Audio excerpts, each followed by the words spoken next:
যারা মানবতার সেবার জন্য সর্বাত্মকভাবে লেগে থাকে, সেরকম মানবিক মানুষদেরকে, সেরকম কল্যাণের চিন্তার অধিকারী মানুষদেরকে আগামী দিনের রাষ্ট্র ক্ষমতায় মানুষ দেখতে চায়। ইনশাআল্লাহ আগামী জাতীয় নির্বাচনেও এদেশের জনগণ, এদেশের নারী সমাজ, এদেশের আবাল বৃদ্ধ বনিতা তাদের পতাকা জুলাই বিপ্লবের সঠিক উত্তরাধিকারীদের হাতে তুলে দেবে ইনশাআল্লাহ।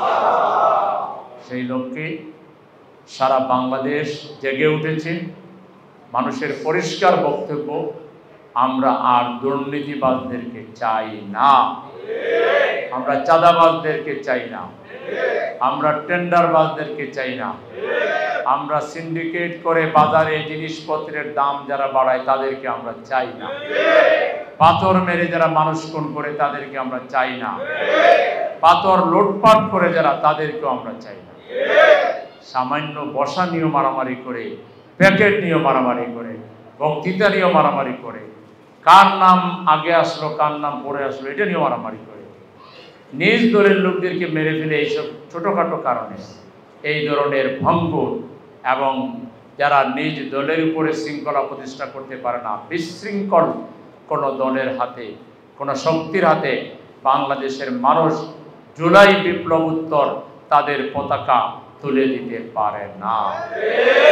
সেজন্যে মানুষের মধ্যে যে বিরাট চিন্তা চেতনার পরিবর্তন এসেছে, রুচিতে পরিবর্তন এসেছে। মানুষ আজকে প্রত্যেকটা রাজনৈতিক দলের আমল দেখে, কার্যক্রম দেখে, শুধুমাত্র গলাবাজি, শুধুমাত্র দলের নাম বিক্রি করে কিংবা মার্কা বিক্রি করে বাংলাদেশে ভোট পাওয়ার দিন শেষ। এখন মানুষ প্রত্যেকটা ব্যক্তিকে জাজ করবে, সে কিরকম কথা বলে। যারা টেবিল চাপড়িয়ে বিসির সামনে গোটা শিক্ষাবিদদেরকে, গোটা শিক্ষা ব্যবস্থাকে যারা কলঙ্কিত করেছে, ওই রকম ঔদ্ধত্য প্রদর্শনকারী কাউকে বাংলাদেশে আর মানুষ দেখতে চায় না।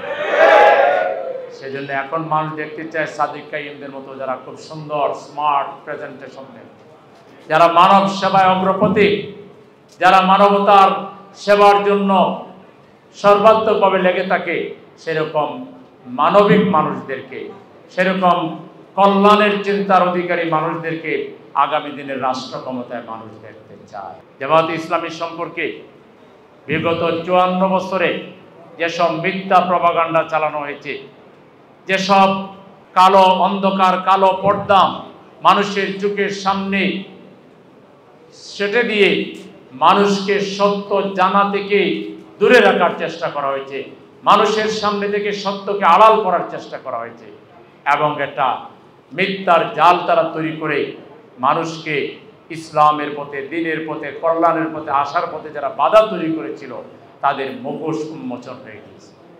এখন আর ওইসব সস্তা কথা যে জামাত ক্ষমতায় গেলে নারীদেরকে আপনার ঘরে আবদ্ধ করে রাখবে, তারপরে বোরকা পরাইয়া তাদেরকে মেরে ফেলবে, এইসব আজে বাজে সস্তা কথার উপরে মানুষের কোনো আস্থা নাই।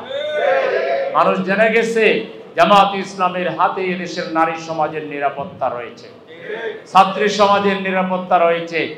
মানুষ বুঝে ফেলছে, এদেশের কৃষক, শ্রমিক, মেহনতি মানুষেরা বুঝতে পেরেছে যে তাদের ভাগ্যের পরিবর্তনের জন্য জামাতই একমাত্র তাদের শেষ সম্বল।